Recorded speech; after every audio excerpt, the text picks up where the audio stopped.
ఓం గం గణాధిపతయే నమః. ఓం శం ప్రత్యంగిరాయే నమః.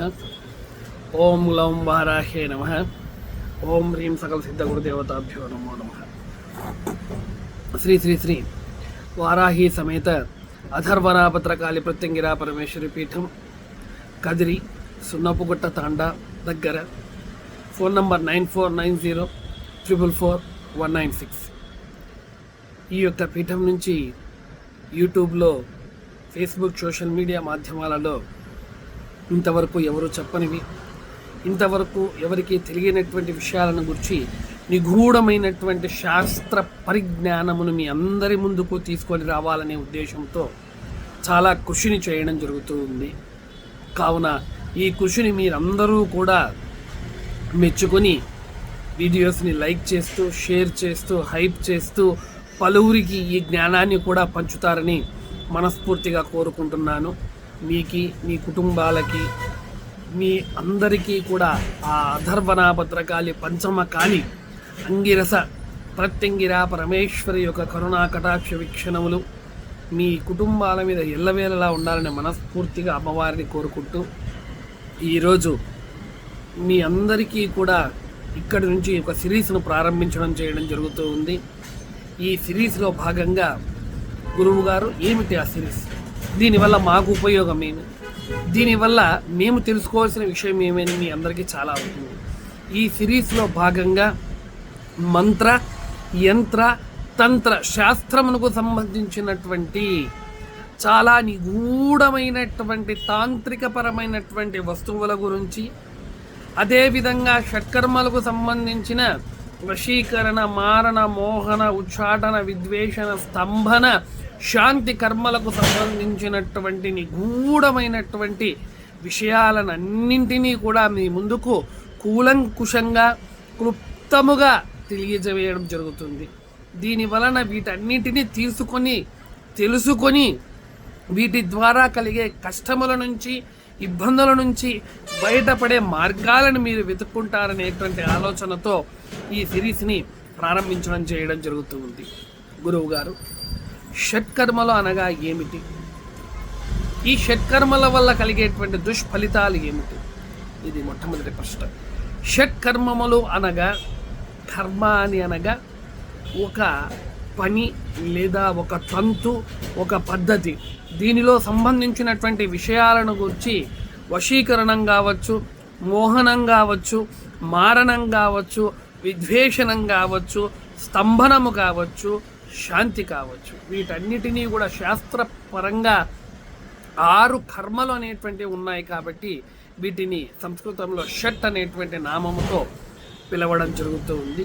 ఈ షట్ కర్మముల్లోనే మనము చేస్తున్నటువంటి ప్రతి పని కూడా దాగి ఉంటుంది. కావున వీటన్నిటినీ కూడా మీరు గమనించగలరు. మానవుని యొక్క జీవితము 84 లక్షల జీవరాశుల యొక్క జీవితం అంతా కూడా ఈ షట్ కర్మములలోనే దాగి ఉంటుంది. కనుక వాటిలోని మొట్టమొదటి కర్మము వశీకరణం. వశీకరణము అనగా స్త్రీ పురుషుల మధ్య కావచ్చు, లేదా నచ్చినటువంటి వ్యక్తులకు కావచ్చు, లేదా ఇతరమైనటువంటి జీవులకు కావచ్చు. 84 లక్షల జీవరాశుల్లో ఏ జీవినైనా కూడా వశీకరణం చేయవచ్చు. గురువు గారు, ఇది సాధ్యమా? అసలకు వశీకరణము ద్వారా ఏమేమి చేయొచ్చు, ఏ పనులు చేయవచ్చు? ఉదాహరణకు మనము ఒక జీవిని, ఇంటిలో సునకమును అనగా కుక్కను పెంచుతూ ఉన్నాం. ఆ కుక్కకు ఒక నామధేయాన్ని పెట్టాం. ఆ నామధేయముతో కుక్కను మీరు పిలిచినప్పుడు ఆ కుక్క సుస్పష్టంగా వస్తూ ఉంటుంది. ఎందుకంటే ఆ నామము అనేటువంటిది దానికి స్ఫురణలోనికి వచ్చేసి ఉంటుంది. మొట్టమొదటిది దానిని మీ యొక్క దృష్టి పాతము ద్వారా, లేదా మీ దృష్టితో ఆ యొక్క దృష్టిని కమాండ్స్ చేస్తూ దానిని వశము అనగా దానిని ప్రేమను కానీ, దాని యొక్క ఆప్యాయతను కానీ చురుకునేటువంటి పద్ధతిని వశీకరణము అని అంటారు. ఇది స్త్రీ పురుషుల మధ్య కావచ్చు, లేదా రాజులు వారి యొక్క కింద పనిచేసేటువంటి వారి వద్ద కావచ్చు, లేదా పనిచేసేటువంటి వారు రాజుల వద్ద కావచ్చు, లేదా ఇతరత్రమైనటువంటి వ్యావహారికములలో ఎవరైనా కూడా వశీకరణ చేయవచ్చు.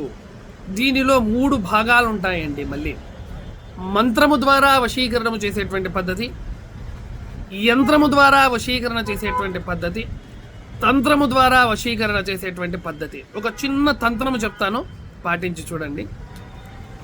నోటిలో ఒక బెల్లము ముక్కను నోటిలో పెట్టుకోండి.